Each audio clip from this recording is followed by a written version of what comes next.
if you wonder why I sometimes don't respond? How do you have 102 messages? That would stress me Because out. I'm the problem, and the stress just compounds. I said, these are all Dragula thoughts. I said, girly. Okay, well, first before because girly. I said, have you watched Dragula? I just finished the 4th show and I am in shock. Yeah. And then they're like, what? Why? And I said, and then they watched and I said, I was gutted. I'm so happy for Eva. And she rightfully demolished. Yeah. But I started the episode fully convinced that Abora was going to win. Oh, I thought the same thing. Based on how the season was progressing, how everything was progressing. Based on the Boulet's podcast. And her first look was her best, and it's slowly devolving into messier and more like convoluted and worse, like going worse and worse. Right. And then it said it ending in her getting injured, and then it cuts to like you see her like looking like almost like stunned, like looking at the camera. Yeah. And then it like fades to the sirens coming in. I was gutted because it was like the mix of like it was very chocolate milk. Totally. Because it was like I am so sad that it didn't work out for her, but I'm also like so sad for her. Like this sucks. I feel bad for Abora and Jay because that is not how you want to be seen in your last moments on but Dragula. I'm like, I'm sorry. I'm like Abora. Shit went wrong. Jay and Jaharia to an extent. Jaharia had some better looks, but they did it to them damn selves because they just looked bad. Well, okay. So Jay posted on Insta that they were having a lot of financial problems and they were into like a depression spiral because they were like, I cannot afford to figure out the finale. Jaharia took a week off. As far as I know, Jaharia didn't have any excuse for her package being bad. Jay will give a little leeway too because I'm like, yeah, that sucks when you run out of money and you're like, I don't know how I'm going to put this together. At that point, I would have been like, bestie, I need to borrow $1,000. I don't like Bestia. I would have called it Bestia in España. I would have been like, someone's got to help me. And like also Please. even like, I know we hate to do it, but like, I feel like if she was like, y'all, I'm broke. Yeah. Here's a GoFundMe. Like, I feel like she had the biggest fan support she's had. Like, I feel like I would have loved to have seen the community like come and support her as well. Yeah. But like that is a bummer because like that was the other thing I said is like Eva, like I said, Eva rightfully demolished. Like her looks she was 4 out of 4.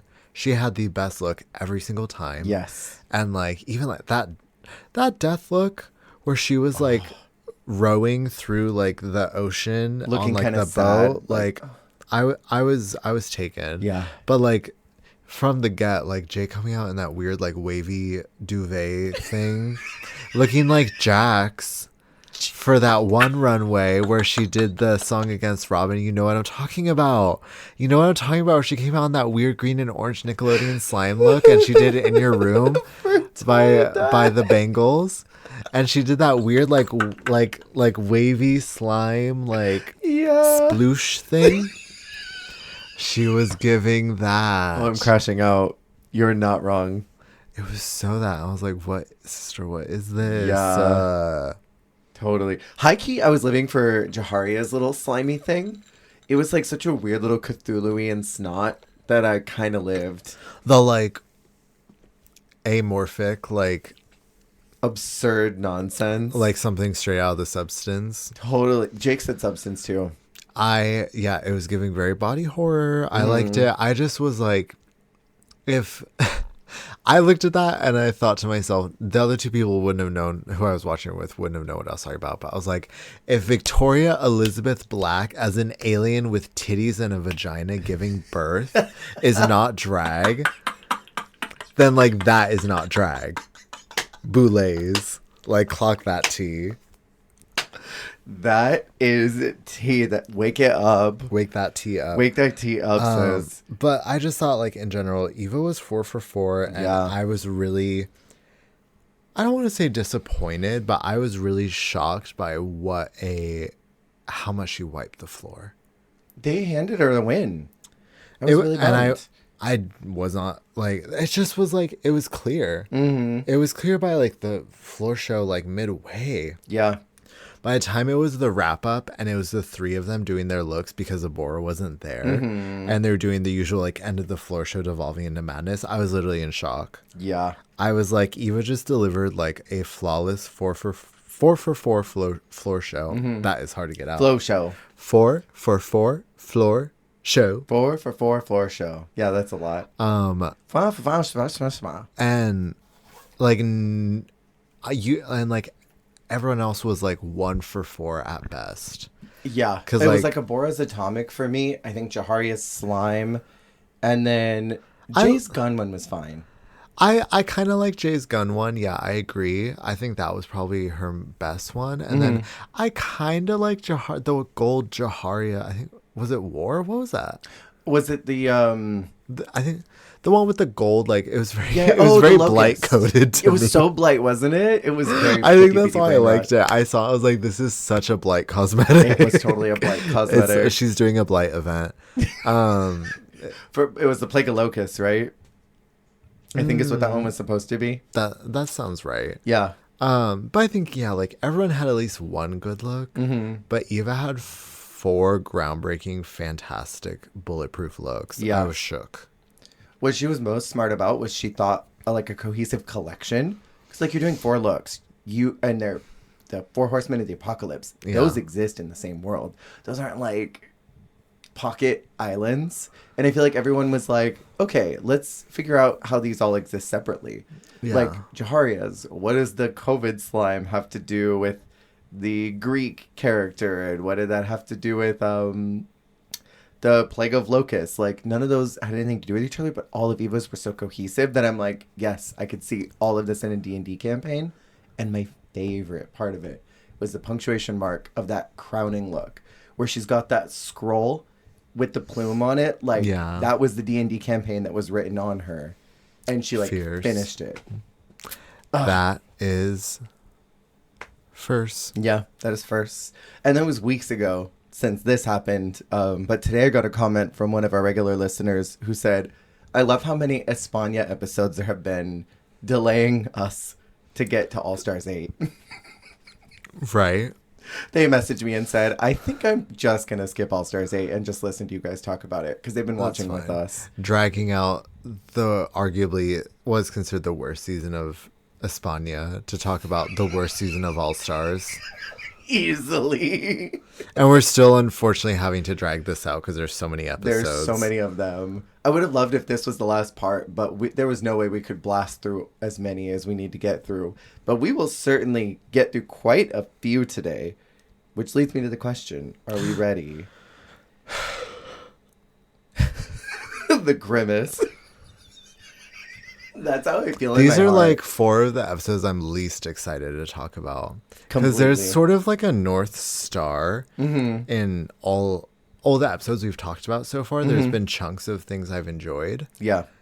And even next episode, people come back. We get to talk about, everything. Right. This 4 is probably the worst 4. I thought last 4 were the worst 4. This 4 is the worst 4. This is awful. Last 4 was when it took a turn. This was like, have you seen Cocaine Bear?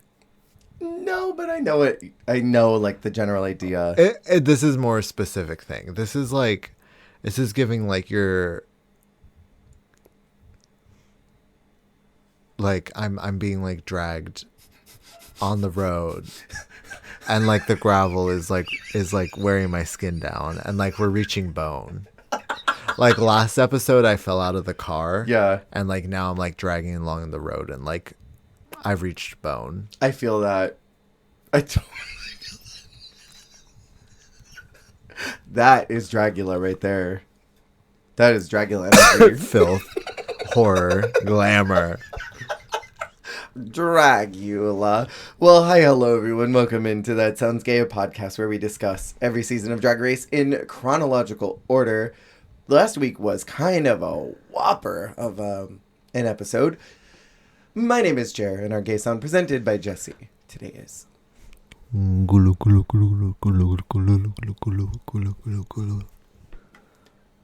here's my inspo. Here's what I'm getting.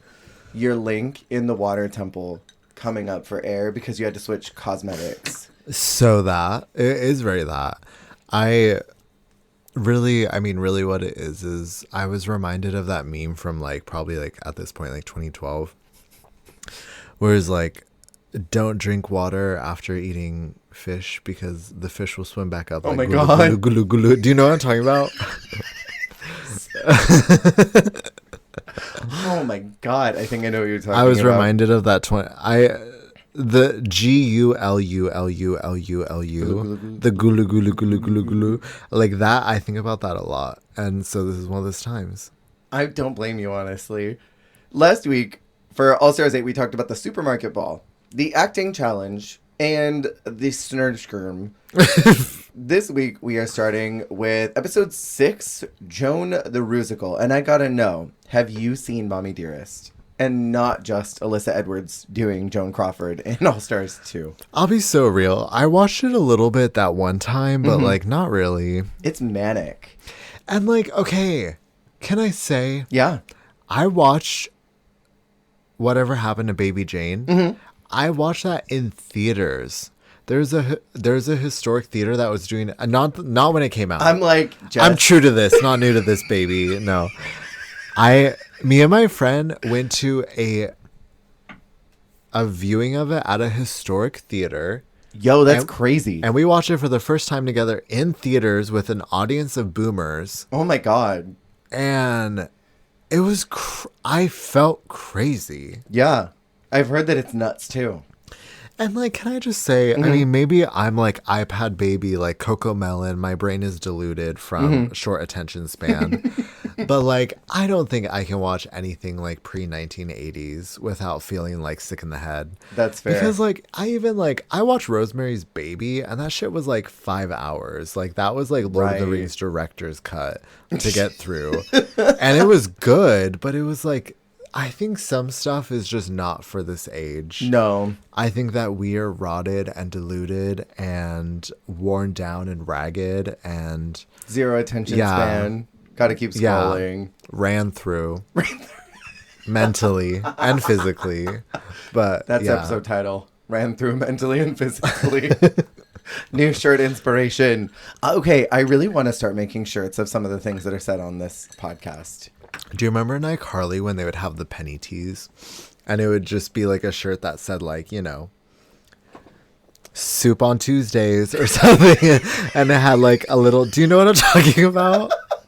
Do you know what I'm talking about? I think so. Yeah, we need that though. But it's giving very penny tees. And in iCarly, I don't know why, but it had like a penny on the cuff. How funny. And it said random shit. We need that. That's what we need for the podcast. Some new official merch. Stop it. Wait, helpful meatballs. It was very like random generated. Stop. And we need that. And like throughout the show, they were always just wearing like it's modern. South frog spit. It's so modern brain rot, honestly. Yeah. Just words out of a hat thrown onto a shirt. Yeah. That's what we need. We need to get some official That Sounds Gay merch. My cheese, my rules, ointment 500. Like, come on, get with it. We don't have t-shirts like that anymore. Yeah, they don't make them like this anymore. We really need that. I feel like I would love like a like a solid black t-shirt and that says dark sided people are all around us. Yes. I need that. I'm going to make it. I'll make it actually happen. Because people quote it all the time on the videos. It's so funny. It's actually hilarious. It's brain rot for some people. Someone messaged me and said, I quoted the podcast the other day at work, and my coworkers looked at me like I was crazy, but I laughed. That's how I feel all the time at work. Like the crazy coworker or the one who's looking at others like they're crazy? I'm the crazy. That's so fair. You want crazy? I'll give you crazy. Come on, Teletubby, teleport us to Mars. Oh, okay. So back to Joan the Rusical. Regrettably. No. Can I say, since you said what you said, I have a weird, funny feeling about celebrating a woman who is very notoriously known for like abusing her children mentally. You know what I mean? Like, don't talk about RuPaul like that. Oh my God, you're right. I'm so sorry. Ru just unsubscribed from the Patreon. Well, we have a whole podcast about her. All she does is abuse her children mentally. so true. Is that why she lives for her so much? Maybe. She invented the outer saboteur. She is the outer saboteur. And it's Joan. Yeah. That's probably why. And she's been referencing her forever. I want to say in season 6, when she comes in after the after party and she's got that makeup on, the like green avocado mask, and she's like, cut the noise out and go to bed. Yeah. I think that's from Mommy Dearest. This is an example. There's certain things I think about where it's like, there are sort of these like cornerstones of gay culture that are almost preserved because of RuPaul. 1000%. Because me as a gay person, Drag Race has sort of been a guiding light in navigating queer culture. But RuPaul is sort of that tour guide. Yeah. Because what she says goes. And so it's fascinating because I'm like, so much of my exposure to a lot of queer media, not all, because there are other things we all find, sort of through then our own avenues, because then we're exposed to other communities, etc. But like in general, a lot of like really like big pieces of media that have been preserved like this, like this. Sorry. Mama Mia brain rot. I feel, because like, would we still be talking about, whatever happened to Baby Jane, or like Mommy Dearest? Paris is Burning. Like, and like, well, I'm trying to think of there are certain random pieces of media that I think are really held on to by RuPaul. Yeah. Because I think that's also the connection of like, well, what solidifies it as gay culture. And I know that, gays before RuPaul, of course, had like a connection to these divas. But I think it's sort of the like, how do I say this? Like sort of the monkey see, monkey do of like me as a queer person, not knowing who this woman is, but just seeing that like a sort of sage queer person recognizes this person as like a gay relic, or like someone that we should like enjoy and like reference and like celebrate. Yeah. I'm like, okay, word. Yeah. But it's sort of like the cycle continues. Totally. So I feel like RuPaul is sort of like set us up. Yeah. I'm giggling right now because you're talking about this, and my first thought is Cher. And last week on Jimbo's Fruity Patootie look, you thought that the Cher photo was Chapel Roan. Wait, what? Are you talking about me? I did that? This was 7 days ago.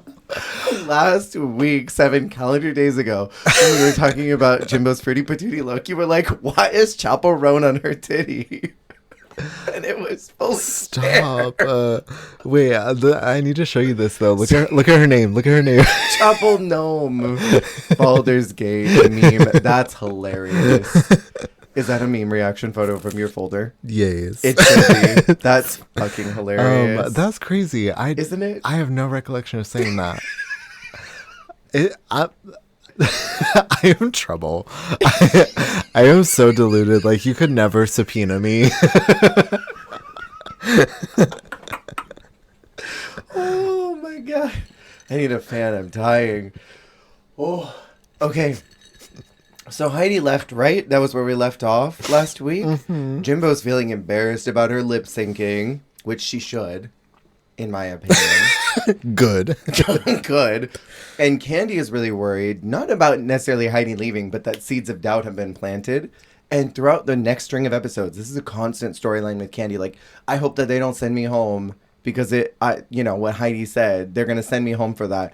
And she's never even up for consideration from anybody. Yeah. It's crazy. These storylines they set up, like Alexis saying last 2 episodes ago, like, oh, these girls are just gunning for anybody. They're looking for any excuse to send someone home. And they're like, I'm voting by track record today. I'm going to vote by track record tomorrow. And the next one. But also, like, I don't know. It's giving very, like, Cynthia Erivo tapping her bald head. Totally. Because I feel like, how do I say this delicately? You don't have to say it delicately. Because from watching Housewives, like, I feel like I'm sort of being, like, set up to follow a narrative of, like, this is how she feels about the thing, and this is why, like, this is how I should feel about the thing. But I'm, like, also, like, maybe she just has like residual like energy and feelings about what happened in the fallout with Heidi. Yeah. And like, you know, she's voicing that through different outlets, like saying like, well, I don't want this to get me eliminated, blah, blah, blah. Yeah. But also painting a certain picture. Because that sort of happens with like, I don't know. That sort of happens with Housewives, where it's like, you know, this diva doesn't get invited to the charity gala because they have beef.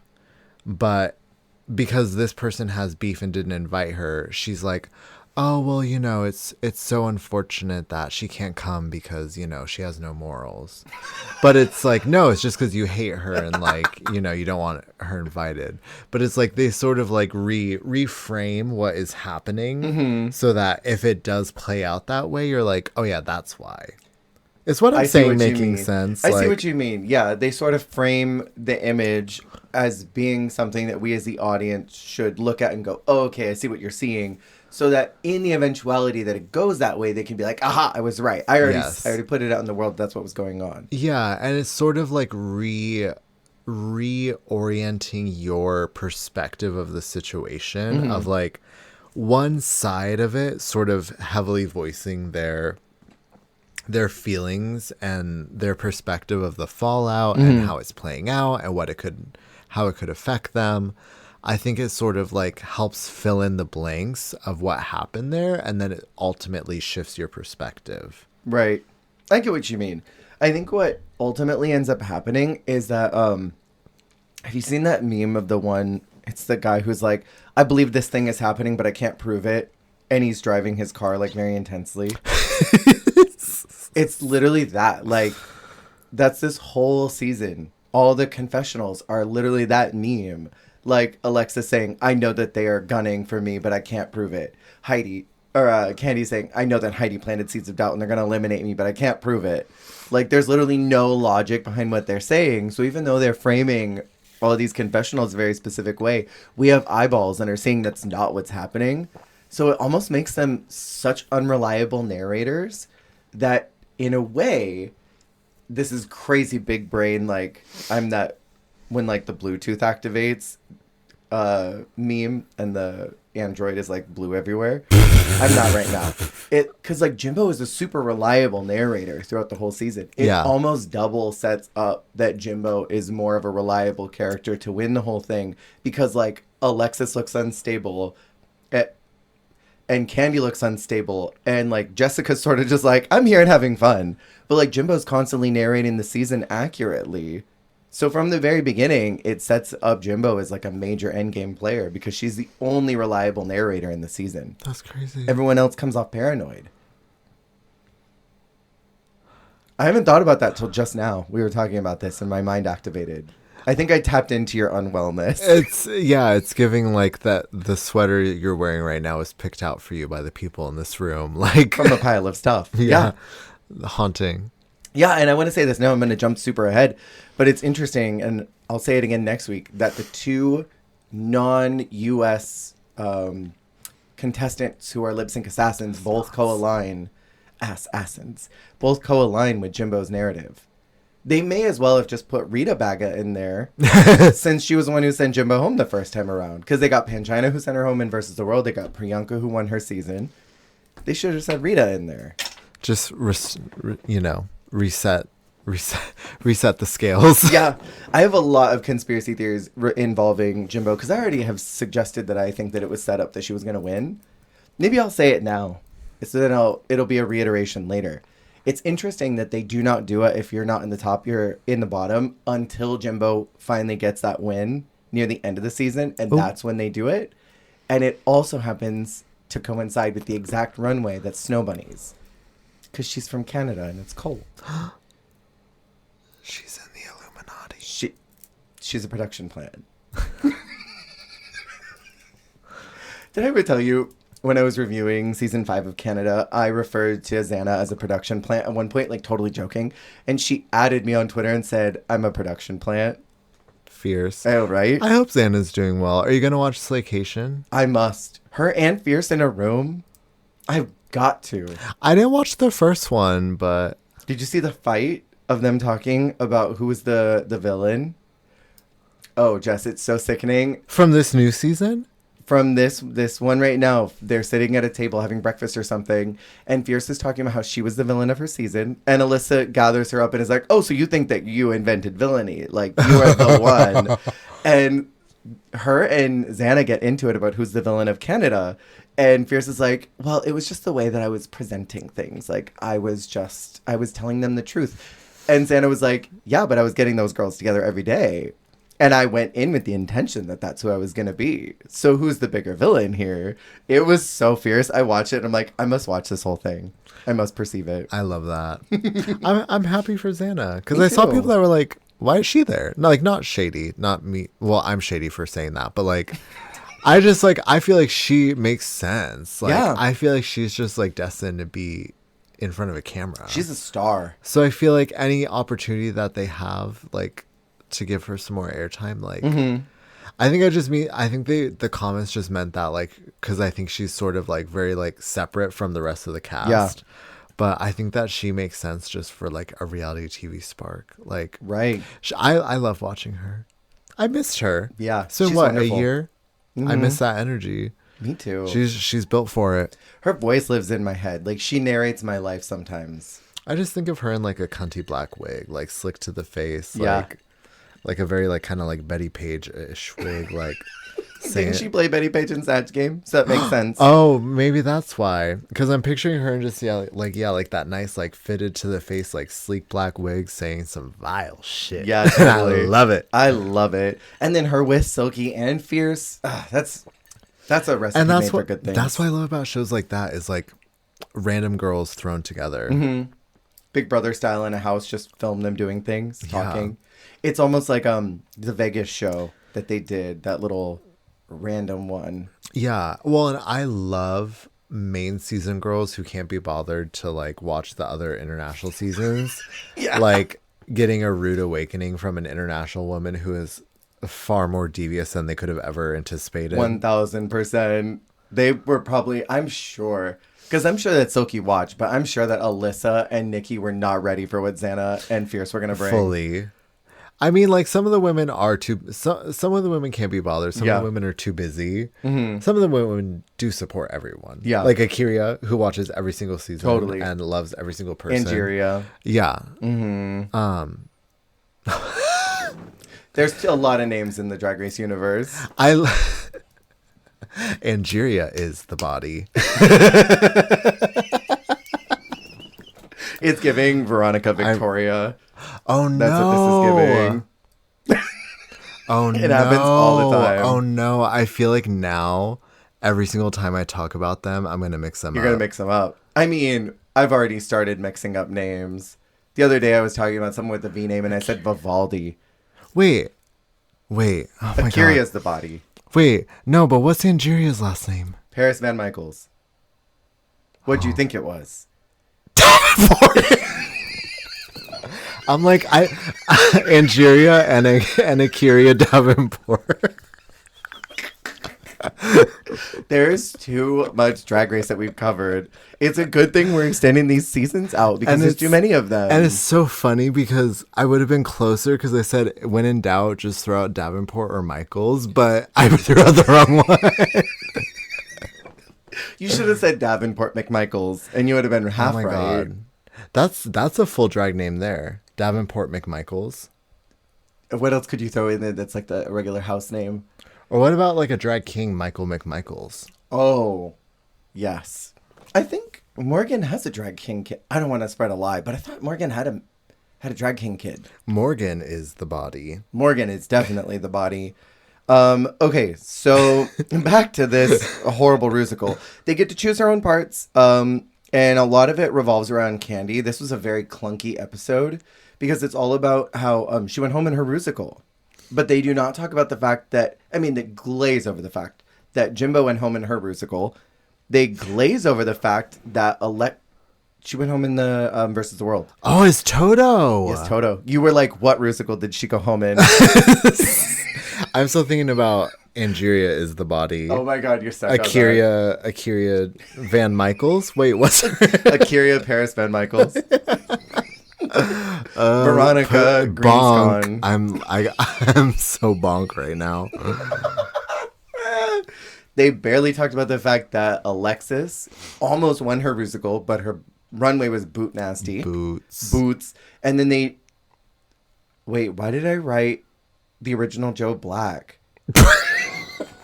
Oh my god, because she wore H&M for the Kardashian Rusical. Sometimes I write things in my notes and I'm like, what was I drinking? Expecting future you to get the cue. Totally. You're like, oh, this will all make sense later. It will. You to you. Miss Fame.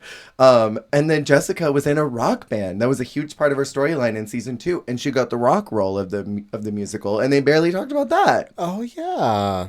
Literally, the whole thing was about Candy. Crazy. See.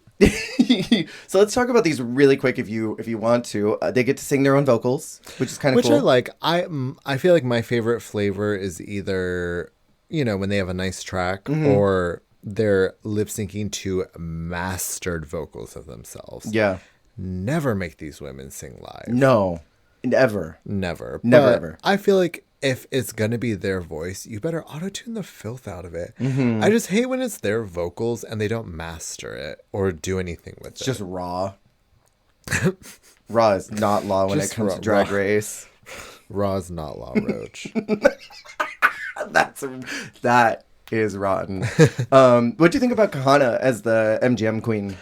I didn't think it was the worst. I didn't think it was the worst. Right. No, that is true. I feel bad for her because it is a rough start. She looks puss, too. She looked amazing. I think it's just hard because I will say, I think she, along with a couple other people, are at a disadvantage where one, because I was going to say my biggest critique is that's not giving Joan. But she's giving an era of Joan that I have no knowledge of. Same. I only know about 2 to 3 of the Joans that are in this musical, which are ironically kind of the ones that do the best. But hers, my critique is that I don't get Joan from it. No, not at all. I also don't know this era of her. So maybe she's nailing it, but it's just not really the reference for me. Right. So I do feel bad, but she looks great. The character she is doing, she looks amazing. She looks beautiful. But it does feel very separate from the Rusical because I feel like the Rusical itself also, there's more effort and emphasis on the eras that are more sort of relevant to our point of reference. Right. And numbers like these are very kind of mid serviceable numbers. But it's that is not a winning performance from any girl. No, from nobody. But half of the cast could have won with Candy's number. I would agree with that. That is a vocally stronger segment. It's a funnier segment. Although I've got thoughts about that when we get up to it. What do you think about James? She had the Mommy Dearest one. So I was gonna say I think second to Candy, this is the second best part to get. Yeah. I think the wire hangers part and the Mommy Dearest part, these are the 2 best roles. You have a scene partner built in who is not another queen. Yes. And not a hot man. Yeah. So you're already at an advantage because I feel like having someone like that, they're basically an accessory. Yeah, no, totally. I mean, that's what Christina is. And this dancer was great. She was perfect for it because she was beautiful. she wasn't like Jason, macking for, trying to get some camera time. She was a great partner to James, but I do think that this was the second most thought out role. I would say it went Candy, James's part, and I think. Well, no, we'll get to it. We'll get to it. But I think this was another great role to have. And I think, like I said, half of the cast could have won with Candy's role. The other half could have won with this role. 1,000%. So did you like Candy's part? Or her segment, her in that segment? I like the part. Yeah. My thought on it was she was like shark eyes the whole time. She was non-emotive. Her face was so almost scared the whole time. So when they gave her a lot of praise and critique about her confidence, I'm like, where? I didn't notice it at all. She was sort of dead faced the entire evening. And I think it was a great part, but I do think it was the best part of the show as well, So I feel like it's kind of destined to be well critiqued unless you absolutely do terrible with it. Right. I felt like something was amiss because the moment the music started, the judges, it pans to them and they're already grooving and dancing and caterwauling about it. Like they were caterwauling. They were giving dust to all the other performances, but they were already gooning to Candy before she even started. I thought that was interesting. What did you think about Jessica's segment? The Bring Me the Axe. She kept saying, "Bring me the ass." Bring me the ass. Me too. I mean, I liked it for her. Me too. I think that she had great energy and like it was a good kind of. I feel like of the songs, I think this was one of the ones that she probably would have done the best with. Although honestly, I would have loved to have seen her do Alexis's part. Me too. Oh my god, I would have loved to have seen that. I think she would have been fucking hilarious doing that. Like Yeah. weird little fast, like with the intricate choreo. Like I just feel like she would have been the funniest with it. Yeah, because it's a camp number. And I actually feel like Alexis could have turned this part out too. 100%. She would have been fun. She would have done her Broadway vibrato with this rock back. Broadway's in the house.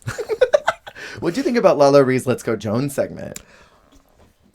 Say it. I know you want to because I'm thinking it. I love Lala Ree. Uh-huh. This should have been better, no? You think? Oh, I thought this was... Okay, we're having it again. We're doing it again. Wait, let's take it again. Okay, let's do another take. This was my favorite This segment. was your winner? Yeah, that moment where it's the slaps and then her head is like snapping. I thought they sabotaged her with the costuming. Because does she not look like Lucy here? Like the costuming Lucille was Ball. off, but I also thought the choreo was kind of off because to me, the best was just like her face. Yeah. Like she was very present in the face, present in the eyes. Yeah. But I didn't love like, maybe it was choreographed like that, but I feel like some of the slapping and everything, like I feel like the choreography and like the composition of the number did not feel right for me. Got it. And so like it didn't click, but I thought she was performing well. Right. But something didn't click for me. Ankle did not go clear. So maybe it's, along the lines of what you were feeling. Yeah, I thought it was really precise. I thought she sounded great. I think that maybe the sound effects of the slap was kind of odd, but that's all. Yeah. Well, no, she did great. Yeah. I think for me, it was just, some of the choreo of like how this, I don't know. I get what you mean. What'd you think about Alexis's part, I thought Worst Monsters in Hollywood segment? Okay, I also didn't like this. Did you like hated this? the Okay. I was like, did you like this one? Because I didn't like this one. What'd you think? I think she looks uncanny. I thought she had the valley. best of the group, the best Joan look. She got the eyebrow arch perfect. But then, okay, this was what was also weird to me is like, so this is also why I think Jessica would have done good in this number because as much as she looked like Joan, this number did not make any sense. None at all. And I think that's why Jessica would have been good in it because Jessica to me doesn't really make sense in the Joan Rusical because I don't think that she's a Joan stan. I mean maybe she isn't. And I got her off. Sorry, Queen. But like I think her number already worked because it was a little like out of the usual, like she's not doing like James's number is what I mean. So I feel like this being so weird and like off like left of center, I feel like it kind of would have worked for Jessica Totally. but for her being in the perfect illusion and then doing this weird like do do do do do do do do like Rodeo segment. it was like a little hoedown. It was a little like Ho down. Diva down. it was a little like when Lady Bunny or Ivy Winters and Jinx Monsoon were Lady Bunny and RuPaul yes. doing that do. Totally. Like, It was so different. it was just that weird like so intricate choreo for no reason, like tingling their legs. I wasn't living. Right. And it's weird because there was just a Fierce Vogue segment into this rodeo. So like this feels like it was the one that was built to be the booger role. But Alexis looked so good. Are you built to be a booger like me? Put that away. Okay, and then Jimbo has the Whatever Happened to Baby Jane segment. Can I say? Bottom performance. She was so stiff. She was awful. The makeup was terrible. She was so lucky that she got the segment that has to be in the wheelchair for most of it. Because that means she didn't have to do much. But that means that Jimbo should have camped it up even more. And she didn't camp it up. Sorry, go ahead. I couldn't decide how to feel about her voice, her vocal choice. Yeah. The voice she was doing was very interesting. Interesting bad for me. Sorry, I really... Interesting bad for me. For me, I would have put her bottom 2. Easily. Like, there would not have even been a thought. Plus, I don't like her runway, which is the night of 1,000 Grace Joneses, which I think is only 7. But who's counting? Did you have any standouts from here? They did not say any of what the looks were supposed to be, nor did the infographics tell me what they were supposed to be. Okay, which pisses me off because, like, what kind of disservice are we doing? Right. Like, I need this side by side. If you are able to find a look equivalent to Kimora Black's Lady Gaga on the go, yes.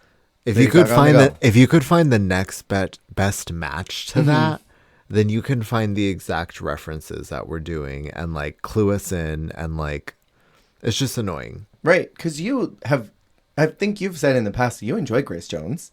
Yes, so I think she's fun. Pull up to the bumper, baby. So like, what the heck? But yeah, did you have any standouts? I have side-by-side screenshots if you need to look at them. Well, I went to like scroll through them again and then it reset. Okay, here we go. I have them with their references too if you want them. Thank you for that. Because do you know what's crazy is like, honestly, even just like looking at them without the reference, for me, Alexis, girl. Good, bad? Good. Okay, I could not tell. I thought it was so cunty. What she did in that moment, the things she achieved. What you two did on this stage. Because even like, I appreciate, I think Kahana is smart in that she sort of took something that felt inherently showgirl for Grace Jones. Yeah. And adapted it to her. Which is smart. Yes. As her showgirl self. So I love that. But I really like Alexis's because it is drama. It is editorial. It does feel Grace Jones. I love that she did the like bald. Yeah. The makeup is graphic. And honestly, she is cringe, but like Alexis Michelle's such a good makeup artist. She really is. She is so beautiful. And like that is the thing. Is like y'all can hate her, but like she has incredible outfits sometimes and she has incredible makeup all the time. Yeah. Well, and I'll say on a positive for her, because I have been rallying against Alexis Michelle almost this whole season. I feel like what she did that was interesting with the makeup in particular is I feel like she captured something about Grace Jones's mug and transformed it to be her Caucasian features and didn't try to make herself look inappropriate. Because I think there is sometimes like a thought of, oh, I'm going to do something to kind of, paint my face to give the illusion of this person, and there's something appropriative about it. Yeah. Alexis captured something in the way that makeup is in the original look. She's like got the essence of her without being inappropriate about it. No, totally. Does that make sense? Yeah, without being like Jade doing Oprah. Exactly, Jade doing Oprah. But she's got the like, she does have that like pout that Grace had, which was very impressive to pull off. She looks great. That is definitely my winner. And then I would say my number 2 is probably Jessica. Yeah. Yeah. How do you feel? I hate it because she's like my diva, but what I did not like about Jessica's was she has a mermaid skirt on here that's made out of, I think it's tulle. Oh, that tulle? She changed up the format of the dress and it doesn't really look anything like this. I know you've got the wiki up on yours. She changed the silhouette almost entirely. It's got the slit. So having the reference, it's a little like, Yeah, it's a little off. Because I love the look as a standalone, but I wondered, did she already have it? It very much reads that. My favorite of the night was Lala's. Really? I love the scale of this. Very Hello Project. It is Hello Project, isn't it? Oh my God, that's why you're you right. like it. It's so J-pop. It really is. And then my other boot, Jimbo. Why did she turn the hat? There's a hat in this original look. It's like, unless that's hair, and I can't tell from this photo. Why did she translate that into a wig? Why didn't she just do a fierce hat? A fierce hat would have been better because the body is fierce. The look is fierce. I love when Jimbo does sexy. And the look is great. It's a little less showy, which bums me out.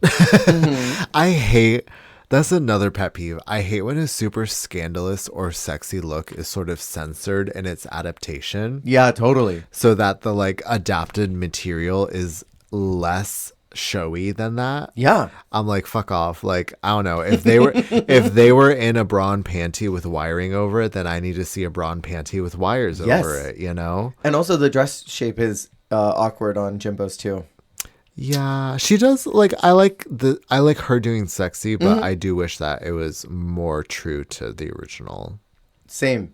I want to talk about these critiques, if you don't mind if I read these out, because these were bullshit. Clock them. It was like they pulled critiques out of a hat. Kahana, they said her face wasn't present, which is wrong. And Ru had the gall to say that she has pitch and tone problems. Yikes. Ru said that.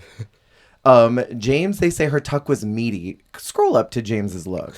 Do you see the meat? But also in that look of all looks, like, wait. I don't see the meat. I don't see the meat. I don't know what they're talking about. I see ladylike folds. Yeah. They say Candy was the most iconic, and they praised her singing, the auto-tuned part of her singing. Lala, they said her look is simple for Grace Jones. And you know what Ru said? Ru said that her physique is closer to Grace Jones than anyone else. What does that mean? No shade to Lala. She's kind of thickums.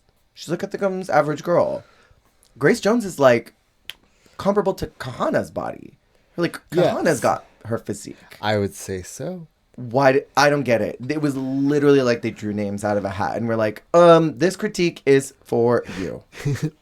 This is where we really lose the plot because the lip sync assassin is Angeria. And I want to ask you, who did Angeria Perez Van Michael send home in her season? Well, she is the body. Put it away. The way that's still haunting me. That it's crazy because I don't remember any of her lip syncs. She lip synced to, I wrote one of them down for you.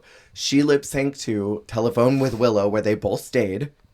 And she lip synced to Love Don't Cost a Thing in the SmackDown, where she sent Jasmine Kennedy to the next when round. Jasmine should have won. When Jasmine should have won. That's crazy. Yeah. Was no one else picking up the phone? Was this All Stars 9 priming? Literally, because they already had Chanel. Was she on 9 or 10? No, she's on 9. Mm-hmm. And then later we get George's. Angeria Davenport for the win. This song is I'm not perfect, but I'm perfect for you. And in my opinion, neither of them won. I was so bored by this lip sync. I was really bored. Candy wins, chooses James to go home, and Miss Man was plucked. When she goes, okay. I knew fire. If she could have had a gun, she would have shot Candy. Yeah, like Kill Bill sirens. Literally. Next episode is one that you already were not looking forward to before this. That was Forensic Queens, and I'm rallying behind you. I'm so whatever about this episode. Let's blast through this. The room unanimously votes for James. They were over that woman. Over it. Which is crazy because I think that she did the second best of the night. She did great. To me, yeah, I think that the best were James and Jessica. It was Lala for me, and probably James was right behind her. But then the runway also factors in. Lala was very high for me. And then I think, I really agree. I think Alexis was high up there too. And I mean, I will say, I didn't like James's look, but still, like, she was not anywhere in the bottom for me. No, not at all. Who would have been? We went backwards, but who would have been? Shred. Don't be afraid. I probably would have put Kahana. Okay. And I mean, I didn't like Alexis's performance, but she had my favorite look, so I'm Jimbo, duh. Yeah. Easy. Like, easy. Okay, anyways, next week. Next week. So the challenge is an improv where they have no scripts. And it's like a whatever happened to Little Pound Cake idea. I want to bring up the fight that happens because Candy and Alexis get into it because Lala already wasn't going to budge on what character she wanted. And then earlier on, I think it was the last episode, and Alexis was like, well, I've been the bigger person already, so I'm not going to be the bigger person this time. And then Candy won't budge on the role that she wants. So she's like, I've had it. Why have I had to be the bigger person? And you guys don't have to be. I'm over it. She like calls out Candy for being immovable. And then when Candy basically like takes the role, Alexis cries. I'm of two minds of this. On one hand, I see the problematic nature of like, you are a white person agitating a person of color and then crying. So it's very like what the Vixen was talking about with Aquaria in their season. Like, you come for me, you cry, you look like the victim and I look like the aggressor. Like, on one hand, I see that. But also, I wonder what the fuck was going on this day. Because Alexis is crying and walks out of the room. Yeah. And then Kahana walks out at some point. This is one of those days where everyone wants to quit. Everyone wants to. Allegedly... This is what I heard. I don't know if it's true. Allegedly, multiple people tried to walk out that day. So obviously, she was not in the space to play ball like this. But I think it would have been fierce if she was trying to get that role, and Alexis was like, "Candy, I just think like in light of how I've been your sister through everything that happened with Heidi, like I really deserve this role. And if she presses you, air that shit out. Yeah, be like, well, you know that." You were really in the wrong, but I still was your sister and I backed you up. Yes. Like, against my better judgment. Like, and then even if you don't get the role, you have set the room on fire. Absolutely. Just be an agent of chaos. I feel like that is the way to do it at that point. Like, I'm sorry. Maybe that is me watching too much reality TV. No, that's fierce. But I feel like that is such a fierce way to play ball is like, I want to say like, you kind of like tease them with like, hey, poking the bear a little bit of like, remember when I scratch your back here? The audience doesn't have to know about the details, but I'm saying it in reality TV way. Hey, remember when I was your sister here, sister? Yeah. And then if you question it, I will clue everyone into what I'm saying. Totally. You know, now that things are the way they are, I feel like I remember something that Heidi mentioned before she left. I don't know what it is. It's just something that I feel like I remember. It's just been weighing on my heart that I was such a sister to you in that moment. Even against my better judgment. And it would just feel better to me if you were a sister to me right now and let me have this role. And then it would just absolve my guilt. Because I would hate if this had to turn into something else. Yeah. I would hate to have to go into the nitty gritty. And burn this building down. But yeah, like, what the hell is going on? Because then Kahana wants to leave. And when Ru comes in and is like, all right, where are we going to stand right here? All right, girls, come on over. It was not like Mama Pow energy. It was not Supreme energy. It was very like TV producer. We cannot have people going home. I do not want to call James Mansfield to come back in this workroom. Do not leave. You're like Michelle Visage in sunglasses and no glam talking to a door in the parking lot. I'm sorry that you felt like that. And I'm sorry that you don't want to be here anymore because you feel a certain kind of way. Please. But yeah, Ru basically like tells him to get over it and tells him not to listen to emotions because feelings are not fact. And then leaves. That's it. It's crazy. So, yeah, the premise of this is whatever happened to Little Pound Cake, sort of in the style of like a crime scene. I like the idea of this, and I wish that we would do more crime scene shows on Drag Race. Yes. That one in Holland 2 was fierce. I swear we just had a crime one in like Belgique or Sfarier or something. Well, and that sort of like true crime interview reenactment looking back, like that sort of format is perfect for like a lot of parody work. Yeah, I think it's great. And for an improv challenge, it's pretty fierce. I will say the best part of this whole thing is Jessica Wilde in full glam as a pageant queen saying she wanted to go to Taco Tuesday, but she would never leave her ETB card. She liked a soft shell. She would get guacamole, but guacamole is expensive. That whole segment is like visually burned into my brain. I remember it out of order, the lines, but the look. But honestly, why does she have the best, most earnest, candid, true to the genre delivery. 1,000%. Like the way that she literally was like an unsuspecting coworker ripped out of like a true crime documentary. Like 1,000%. It was so real. It was so real. Because like everyone else was obviously doing a character. She was giving the realness. She was just like, herself. I'm sorry. She was the realness. My favorite part, the whole thing. I'm not a Republican. I did not kill Lil Pound Cake. Of course, yes. Did you have any other standouts? Because, like, I think we both agreed that, like, Jessica was the moment in that. I think Jessica was the clear winner. Yes. By far. By a landslide. Maybe it was because I watched the show recently, but watching Lala Ree, I was like, this is so Denise Hempfield coded. This I thought the same thing. It's giving very her friend who had a knife in her head. Like this was very like the shenanigans. Shonda? Yeah. Shondell, why do you have a knife in your head? It's very much giving her friend like just because it was like the like here to do her job but also be a menace. Yeah. Like it was so like that character's energy of like they went to the same school for sure. Absolutely.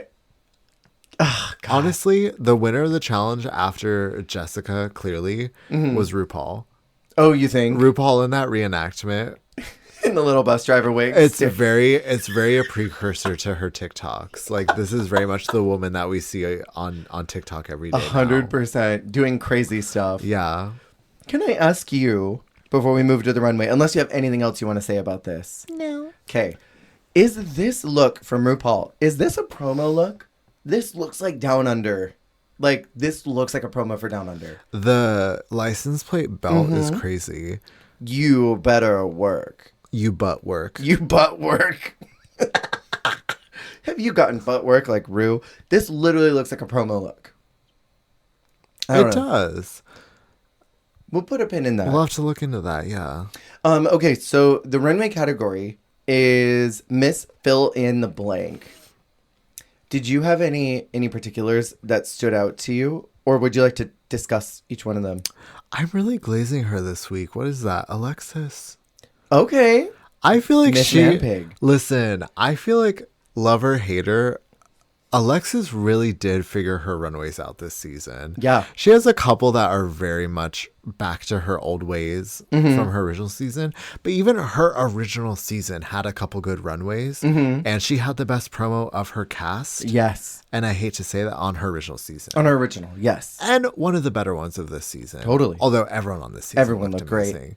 But it's like, that's one of the things of like, I do hate when like sometimes people's like dislike of a queen gets in the way of them acknowledging that like their drag is good. Yeah. And like Alexis has like a great natural theatricality to how she approaches aesthetics.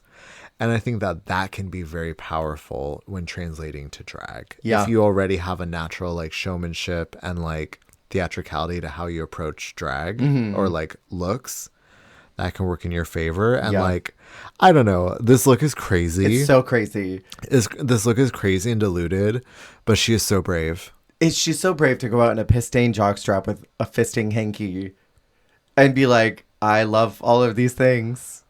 Like, I'm sorry, that is kind of fierce. Piss King's in the house.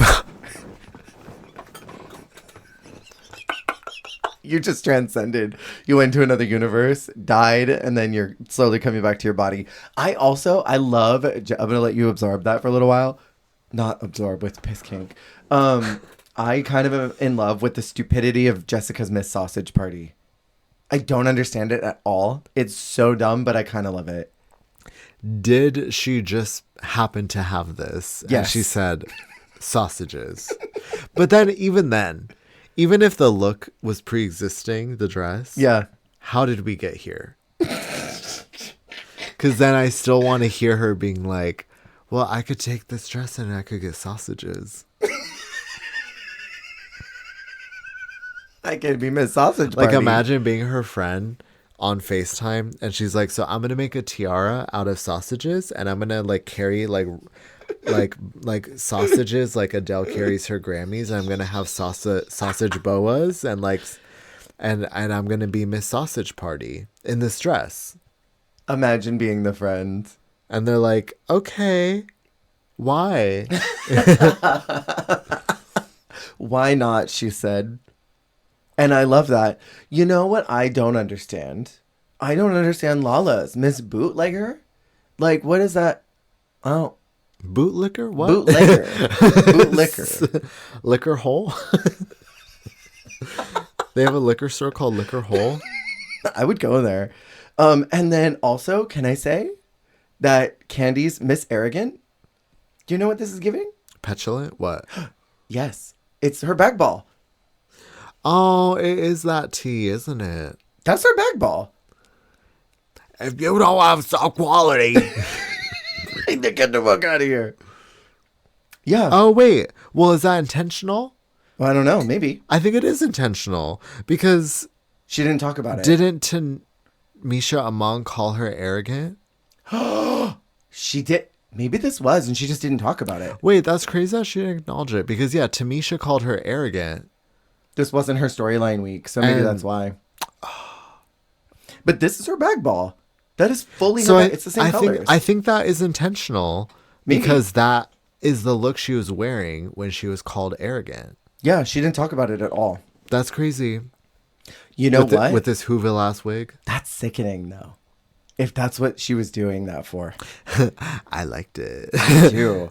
And then I want to say, too, I wish that Jimbo was her misbehaving from Canada. I wish that she had done that better. Like, Yeah. Because they gave them such a specific costume they had to wear up in Canada season 1. I would have Yeah. loved if she had done what misbehaving would have looked like now. Oh, that's true. Because also it's like adapting it to the U.S. audience. Yeah. Candy is told that she didn't commit to her character, but that she was just more Candy, and Rue loved that.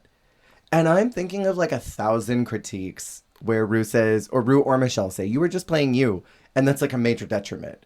But here it's like, I loved it. That was great. Do it again. I guess the difference is if they say you were just you and it's a negative critique, that means they don't like you. Yeah, no, totally. And if they say you were just you, but it's a good thing, that means they like you. Candy, Alyssa. I was just about to say Alyssa. Lala ends up winning the challenge, which I don't know. I really feel like that was the win for Alexis. Broadway's in the house. That was the win for Jessica. Totally. Yeah, that was weird for me. Yeah. And then the bottom two are Kahana and Alexis. And it's sort of like, I don't know, after all the drama in the workroom, Alexis crying and walking out and looking like she wanted to leave, and then Kahana wanting to leave, it almost felt more, it was like, this is punishment. The two of you wanted to go, lip sync. Literally. You're in the bottom two. You guys suck. Georges is a lip sync assassin. It's crazy that this is like one of the early times we see her and in the timeline of her appearances. The non-yassified Georges. It's crazy. This is early Georges. Yeah. It's Muggy in here. She looks so different. Pre-Muggiana, yeah. Because this is also before she overhauled her look. Yeah. Her whole package looks totally different now. Can I say, with About Damn Time, this was like right around the time that it was memeing around Fortnite. I remember the dance had come out. Like, this was really big. This was super topical. It was everywhere. This was before Lizzo got canceled. Like, it's such a good number. Yes. And right when it gets to the, in a minute, I'm going to need a sentimental man or woman to bump me up. Right when it gets to that part, Georges just like stops. She's already normally pretty like shark-eyed when she lip syncs, but I don't know if you noticed it. But like all her emoting is gone. Like, she's just done. As soon as that happens, it's like, did a producer say, stop, don't do anymore? I think it was tricky for her because that is a point in the song where the beat sort of suspends. So you know that thing where they say like, you know that thing? white people dance to the lyrics and then like everyone else dances to the beat? That is a moment where you actually need to dance to the lyrics because Yes. the beat suspends and Lizzo's vocalization takes over the melody. Yeah.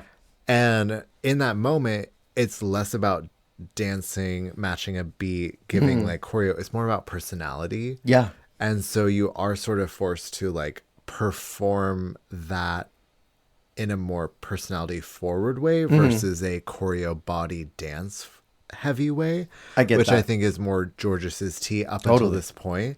And she got better at it moving forward. But this is still a point where I think what is needed in that point of the song is not her forte performance wise. I hear that. And honestly, you're probably onto something. It was just so strange that she was in it and then just hard stops and gives up the rest of it. Like, she's not trying at all. Yeah. Lala wins. She chooses Kahana to go home.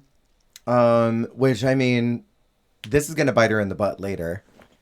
I wish that she had just sent Alexis home. Because she gets screwed. Episode 8 is called You're a Winner, Baby, which starts with Alexis saying, God bless you for saving me. I will not forget that. There's a sound, a slithery sound that's rustling through the grass right now that we're going to hear slither up in a minute. The entire room pretty much unanimously voted for Kahana. It's 4-1, which is nuts. It's mania this cold open because Jimbo is throwing meat at everybody, right? Rue comes in very quickly with no room mail, says they need to make an outfit worthy of a Hall of Fame, and that Lala can assign the boxes, and then she dips. Rue doesn't even stick around for the box assignment. Rue says this episode is going to be the fool. I gotta go. Y'all are falling apart. She said, I have a colon flush at 11, so I can't be here right now. The boxes are for Kylie, Shay, Trinity, Monet, and Trixie. Who'd you have wanted? Oh, yeah, that's a good question. I was going to say Alaska and Chad dead in a ditch, but who would I have wanted? Okay, probably Kylie for the color palette, because knowing Drag Race, they would stick to like memes. Yeah. So I would assume that Monet's would have a lot of greens in it. That wasn't the case. Yeah. But I would assume that Monet's would have a lot of greens because the sponge thing. I would think like Trixie would only have pinks, like really sickly, sweet, ugly pinks. I would not want Trixie's. I would not want Trixie's at all. I think with bottom of my list would probably be Trixie, and I think in general Trinity is a very good safe choice because you're gonna get drag staples, but like I don't want like feathers and shit. No. I think I would probably go for Shay because she's a jewel tone diva. Yes. The color palette that Shay chooses is probably the kinds of colors of fabric I would have wanted. Yeah. Like that orange is beautiful. Yes. And there's probably like a beautiful like kind of shade of blue or purple or something like between like her wigs and her outfits. I feel like she always had a lot of like really striking color choices. Beautiful colors. And then if anything, there probably would have just been like a very like something like what Candy had for Monet. Like they probably also would have had like a very safe like leather like kind of like Yeah. Yeah. Color palette aside, I agree with you. I think I would have wanted either Shay, but I think the fabrics probably would have been really rich and things that would be kind of hard to work with. Low key, I would have wanted Kylie's because I know that it'd be a lot of prints. Yeah. And it'd be a lot of sheer fabric, which means that you can build volume. Because like I think if you get like a bolt of silks or like organza or something, you can create a lot of structure, really weightless structure out of all of that. And Jessica tried to do something sleek, but I would have done just something huge and voluminous and like something that just trailed with the air. That would have been fun. I want to ask you, do you find it strange that this is not even the penultimate challenge and it's make an outfit suitable for the Hall of Fame? I know. Okay, the way that when I was going through these, I saw the episode and it was called You're a Winner, Baby. And I was like, finally. Right, it's over. We made it to the end. It's the finale. And I was like, wait, this felt fast. I was like, wait. Yeah. It's a little strange. Isn't it? It almost feels like you should have done this right at the beginning or like right at the end, but not like kind of in like a little past the middle, you know? Yeah. It's strange to me. What I did find fun is that Alexis gets her season 9 sister and Jessica gets her season 2 sister. Oh. I thought that was fun. Raven and Chanel come in to do the walkthroughs, which they didn't win any design challenges, did they? I don't think either one of them won a design challenge. I think they were in the bottom for most of their design challenges. Wow. Right? And then neither one of them won, so I don't know why they're here. That's crazy. Well, Chanel priming. No, totally. I mean, they could have brought Trinity in. I would have loved if Trinity and Trixie were here. I know. It would have been no, bring in Alaska and Chad. Oh my God, since they were the only ones not here. Oh, yeah, you're right. That would have been fierce. That if actually Alaska and Chad were the two that were giving like commentary. That would have been really That would have been sickening. Actually, I changed my mind. Can I ask you, before we talk about these, what do you think about Lala's original dress? This sort of like Art Deco mod thing? Because she made this and then scrapped it because she said it didn't look good on her body. I feel like she could have still used that as a base and built the orange over it. Like almost like that fitted with like the orange toga over it or something. Maybe. Like, or just like built upon it, because I do think that was cool. That's a fun pattern. And like, just because it is a lot doesn't mean it has to be everything. Yeah. Like you can use that for a part of it. Why don't you have the top in that and then you build the skirt in another fabric? Or if you don't like how it fits your chest, then like have like pants or a skirt in that fabric, or like a headpiece in that fabric. I don't know. I think it could have still been utilized. Or she keeps the dress in that orange that she ends up doing at the end, takes that fabric and makes a shawl out of it, or like a wraparound kind of thing. Because even if that fabric sort of like cascaded, like waterfall, like from like shoulder, like pin, like tacked at the hip, like around, and then like trains out. Totally. That would have been cool. I'm imagining what that would have looked like. I don't know. I was so disappointed that she scrapped that. Ru looks insane on the runway this week. I don't know who styled her, but whoever did it needs to be fired. This is very Saltina Shaker coated. That's evil. Put that away. I'm not looking at it anymore. Let's talk about these looks. Yes. Oh, you know what I wrote? This is so rotten. Why did I write this? You know what her makeup is giving? Her makeup is giving Achu. You know when you are like drawing something, like you've got a line that you're writing and you sneeze and your hand jolts in a direction? Stop. That's what the eyeliner is giving. Okay, I'm done looking at it. I don't want to anymore. I just saw that in my notes and I'm like, that's hilarious. I must tell Jess. Okay, so Candy is the first one. We're judging these on if they're suitable for the Hall of Fame. So in my head, I'm thinking you could walk out in the finale with this. Yeah, like crown on your head. Yes, this is gross. I mean, this is simple. It's not giving. No. She could have worn this on her original season. 100%. I think the dress length is awkward. I don't like it with the hair color. I don't like it. Was it? Oh, I think it was the pit stop. Because I also sometimes will rewatch the pit stops for these episodes. And I think it was Bianca called her dress man short. And she said... I had just turned all the way to the side for those listening at home. I think I'm remembering this correctly. It was originally too long. And then she like hemmed it for herself. But she's a man. So it's a little like... She's a little taller than she should be for the dress. So it's man short. Oh. I think I might be misappropriating that like... No, that's funny as hell. Even if you misappropriate it, it's funny. Because like on a woman, that would hit the floor. Totally. But... She's a man, so it's man short. Maybe this was actually about a different look, but then you're remembering it for this. Yeah. That's so funny in any case. Jimbo is next. Am I crazy for liking this? I love that this is the time you're like, now wait a minute, Jimbo. No, she really did it for me. I love how avant-garde it is. And the walk was actually really superior to anything that she's ever walked before. She couldn't see. And that helped her. It's like in the King's Speech where he realized he didn't have a stutter when he was listening to music. Sorry, is that what is this from? Is this a Housewives thing? Do you know the King's Speech? No. Oh, it's about a king and he has to make a speech. No. But he has a stutter. Got it. And then they found out if he was listening to music while he's talking, he doesn't stutter. So it's like she's blind and she can walk. That's what it is. You know, you take away one sense, the others respond. Totally. Sure. You know, the body tightens up and locks in. You took away her sight and she locked in. Yeah, no, really, though. What did you think? I didn't like it. Okay, that's fair. I just didn't like I didn't like the face kini. But even if it was her mug, I don't like the idea of this like bodysuit with this weird like leg of mutton like hooded cloak.